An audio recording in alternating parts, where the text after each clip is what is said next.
Hello and welcome to the School Mentor podcast. My name is Miff Marstinek and I am your host. Now we are in this podcast to talk about everything mentoring and coaching within the school setting. In this episode 10, we are going to be talking about tutor mentoring skills and how you can think about mentoring to get the most out of the conversations you have with pupils, but also how you can get the most out of your pupils overall. I want to open up with an experience that I had last year when I was training a group of pupils. So I'd gone into this school to deliver training to a year, 12 cohorts, and they were going to be mentoring pupils lower down in the school. And I asked them this question just in passing. I asked them, so how many of you have had conversations with a teacher that's where you've been looking for some advice and you've been given advice that is either just irrelevant because they haven't understood what you were there for, or that it was just bad advice that you weren't going to follow? And what was really interesting is in that room, 70% of them stuck their hands up and went, yeah, that's me. I've had that conversation. So you might go, oh man, that's quite a high percentage. I then asked how many of them corrected their teacher or said to their teacher, that wasn't what I was asking for. Could you help me some more? Not a single hand went up. What's that telling us about the relationship that pupils are having with their teachers? What it's telling me is that we might think that we're doing a really good job, but if the advice and the information and the conversations that we're having aren't landing with the pupils, then we aren't getting a second chance to do a better job. So we're being left with this gap between the good job that we think that we're doing and the irrelevant or bad job that some of our pupils think that we're doing, but nobody's telling us. Nobody's giving us that feedback so we can start to close that gap. And that for me is why mentoring is such a vital piece of the puzzle for you when you are having these conversations with your pupils. So how can we look at this in a different way? How can we use mentoring to plug that gap between the job that we are wanting to do for them and when we are falling short of the mark? Now, a lot of the time, I will hear from teachers that they just don't have enough time to have the interactions that they want to have with their pupils. And the answer that I think lies in this around time is about being effective within the conversations that you're having. A conversation that skirts around the topic takes a long time. A conversation where you come in with your own agenda and you know exactly what you want to get done, but the pupil is resisting everything that you're saying, is a waste of time. So it all comes down to having effective conversations. And the way that you do that is through building a connection first approach. Now, I'm going to talk through 3 principles that I use as part of my training when I come in and work with schools. And these principles guide the way that we approach the conversation when we are tutoring, but also perhaps in that boarding parent situation as well. When we are sat in front of a pupil, how can we get the most out of that interaction and the most out of them for them right now, but also them in the future as well? So let's dive into these principles. So the first principle is connection first. And what connection first reminds us to do is to connect as human beings first before we start trying to problem solve or before we start entering any form of conflict. And it reminds us that the most important thing to get the most out of a conversation is to make sure that everybody feels safe and secure in the conversation. Now, it doesn't matter which piece of research you look at, whether it's Maslow's hierarchy of needs or some of the work that Dan Siegel's done around the developing brain. We know that that baseline requirement for anybody to flourish, for anybody to be creative and problem solving, is that they must feel safe. They must feel secure in that setting, in that conversation. So what does that look like in practice? I want you to imagine a situation for me. I want you to imagine that you have a pupil whose engagement hasn't been where it needs to be, and they aren't getting the most out of the classes that they're in. They're not performing at their best. So you want to have a conversation with them about that. You call them in to see you so that you can have this conversation. You aren't in a place where you're angry with them. You're not feeling stressed about the situation, but for them, they will be reading into it. They are walking into it. They've been summoned to an office. They are walking into an unknown situation.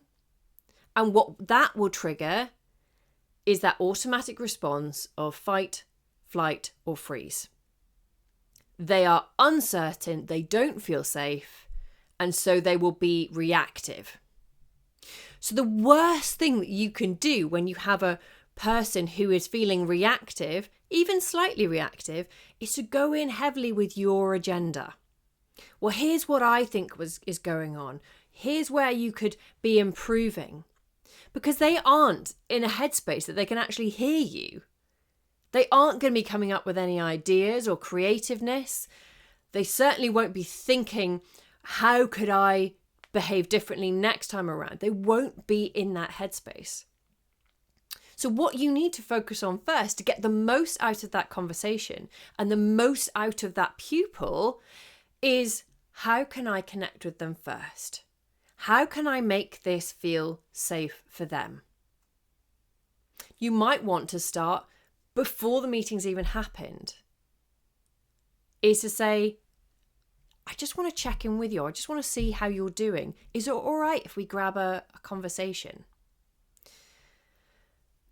By checking in with the human being first and listening first and focusing on connection over results, you get so much more out of the conversation. It ultimately means that when that person comes in to speak to you, you create safety for them because you approach them with curiosity and compassion and interest in who they are and how they are experiencing the world. Now, this might feel like it could be quite time-consuming. But the argument here is that you could spend a little bit more time connecting with them and putting your agenda on pause just for long enough that you've built that connection. Or you could carry on about things the normal way, call people into the office, lay out your agenda, and get very, very little response back from them. It's all about the effectiveness that we have within the conversation to allow us to claw back the time. And that if we can be effective in building connection first, we will create an environment where pupils feel safe with us. And when that safety is established, they will build trust as well. And it won't be an exercise that you have to do every single time, because you will have built that mutual trust and respect. So that is our first principle. Connect with your pupils first, and then you have the right and the opportunity to address more difficult challenges with them, because you know that they will be in a mindset where they're able to hear it and they're able to take some action on it. The next principle is about emotionally skilled minds. Now, when I talk about an emotionally skilled mind, I'm directly not talking about people who are happy all the time, who have perfect well-being all of the time. What I'm talking about is an emotionally skilled mind is one that can weather the storms and not get caught up by every drama that comes their way. We've all sat with that pupil that performs incredibly when things are going smoothly, and then they fall to pieces when a couple of things don't go right. That is what we're looking to develop and to avoid embedding for them. So how can we focus on developing an emotionally skilled mind, someone who can say that circumstance didn't go my way, but perhaps I can learn from it, perhaps I just accept it because I can't change it, and I can move on. I can accept that I don't feel great right now, and I know that I might be happy tomorrow, or I'll have a different emotion in a couple of hours' time. Somebody that has that patience and maturity around their emotions. Now, a lot of people say, well, the teenage brain is not developed to have this level of self-reflection yet. That is just fact. But actually, as educators, we need to be helping them to build this part of their brain. I really love an analogy that Dan Siegel uses in one of his books, and he talks about how the developing mind is like a house that's under construction, and the bottom floor is constructed. We've got that bit in place, but there's a staircase that goes up, and there's gaps in the floorboards in the upstairs level, and there's some gaps in the roof.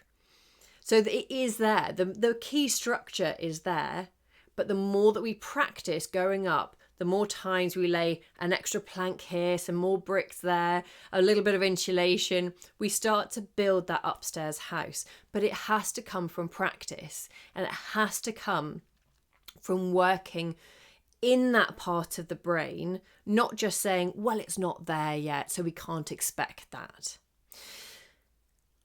The way that we build emotional skill is by helping create scenarios where our young people feel safe so they can become curious and become problem solvers. And we need to pull back our role from solution providers back to coaches. So what do I mean by that? What I mean is stop giving advice and stop giving answers. When we give advice or we give answers, we don't activate any creativity or any thoughts or processing in our young people's minds. We just get the quick fix. Now, that might seem a time-efficient way to approach some of the problems that they're facing, but it isn't developing an emotionally skilled mind, and it isn't developing all those other aspects of their mind, their critical thinking, their problem solving. So what can we do instead of just telling them the answers and telling them how to get there? Well, we can offer, and we can draw out their own solutions. When we draw out their own solutions, we ask them what they would like to do in the situation. We recognise the circumstance that they are in, and we ask them for the options that they would like. We ask them what they want to try, and we support them as they fail through their way towards success. When we find that pupil who really just doesn't know one of the options that's available to them, we offer it rather than telling. We say, you've come up with these options that you might want to try. I want to offer something to you, and it's your choice if you take it or you leave it. When we give that sort of take it or leave it energy, we put no pressure on that option. We don't make pupils think that that's what we really want them to do. And we don't force this people-pleasing approach that pupils would typically have with teachers. We can offer a solution rather than telling them that that is the only option that we think that they should consider. You develop an emotionally skilled mind by stepping back from advice and encouraging someone to think for themselves, to critically analyse what options are available to them, and to act as a support for them to provide that safety net so that they can fail their way to success. Our last principle is that life is 50-50. Now, I've taken this from the work of an incredible life coach, Brooke Castillo, and it's so relevant in the school setting. I go into schools on a very, very regular basis, and if I ask the question of, what problem would you like me to solve with this well-being stuff? What are you focusing on? The amount of times I hear, well, I just want happy pupils. That is nearly always the answer. And I want to offer an alternative to that answer. Because when you dig into it, I don't think that that is ever true.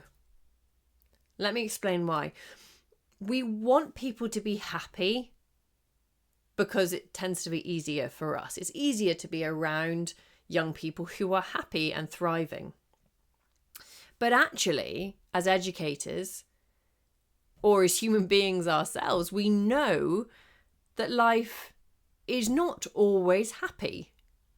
A lot of the time, it will have negative emotion.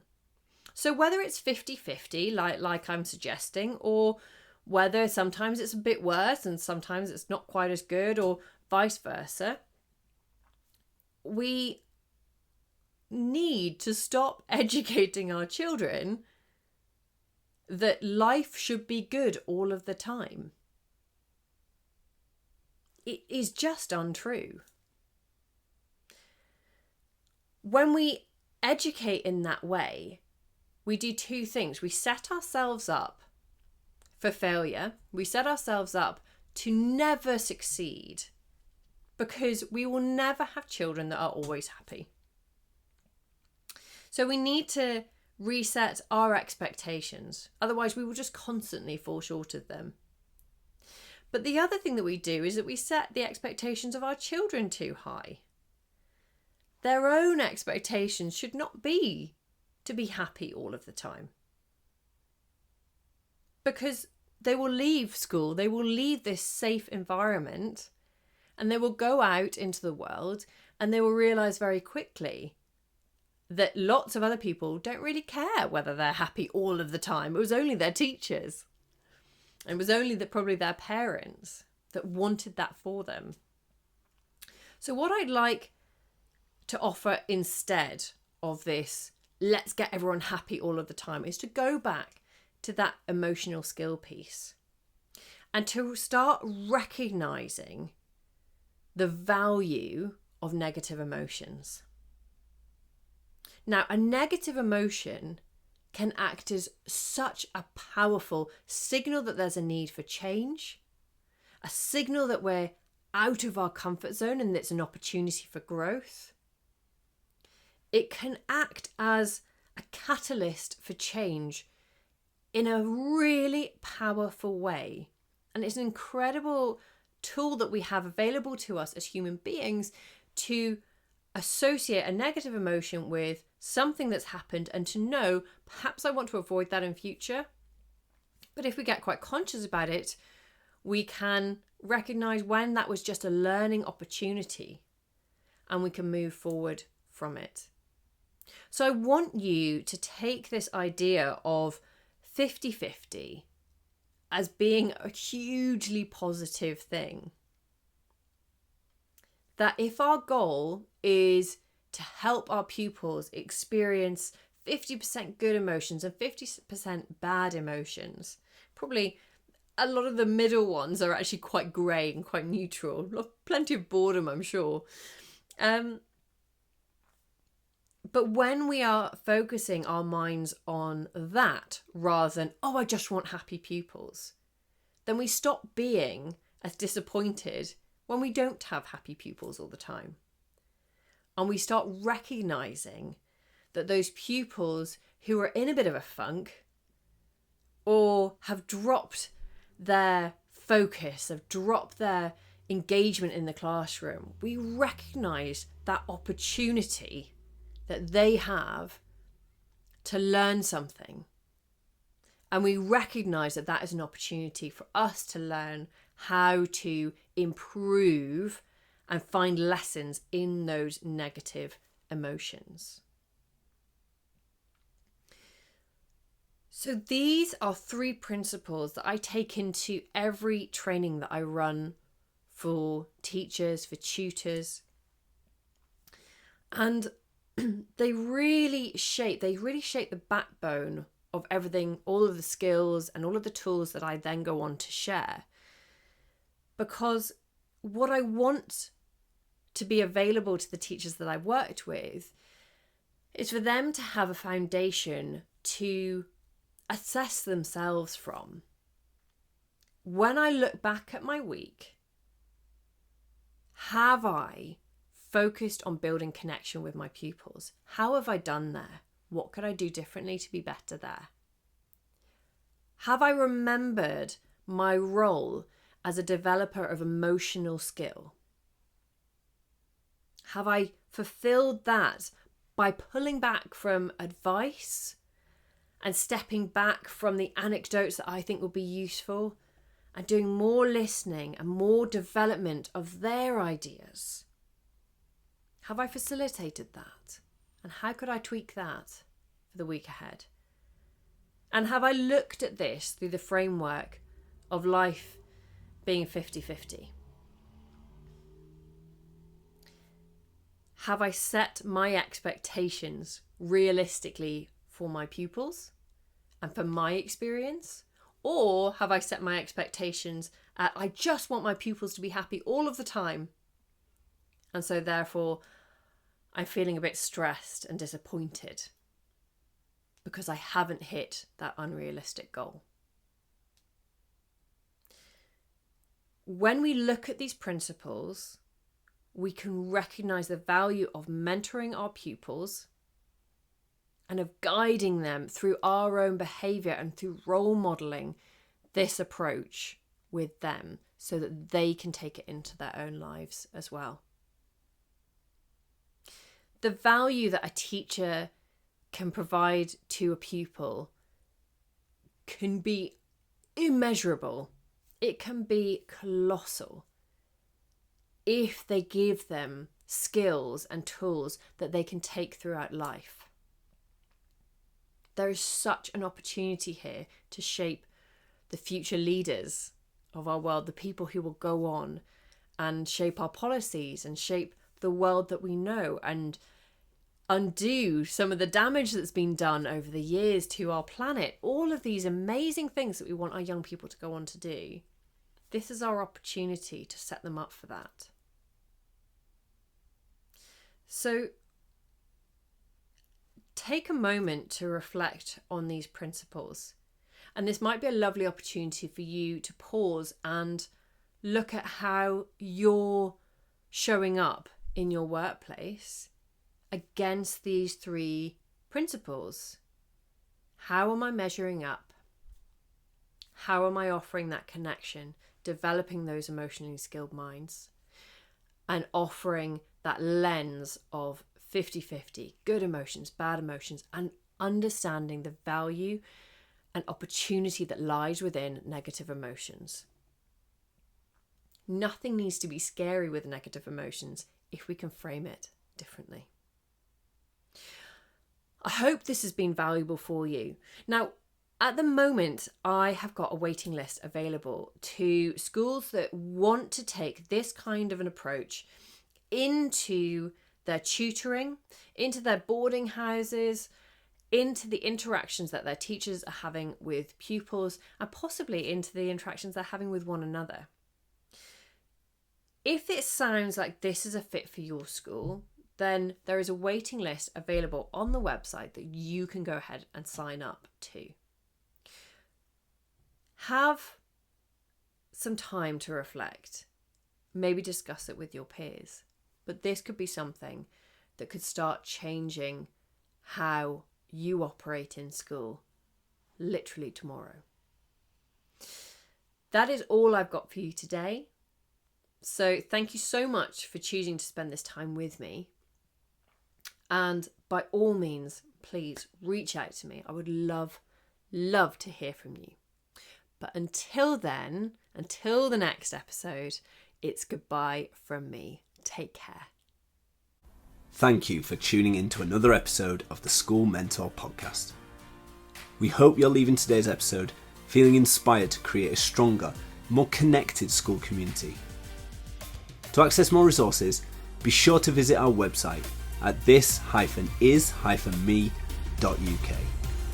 It would mean the world to us if you subscribed, rated and reviewed our podcast, and shared it with your fellow educators. Until next time, thank you for inspiring, mentoring, and changing the lives of the young people in your community.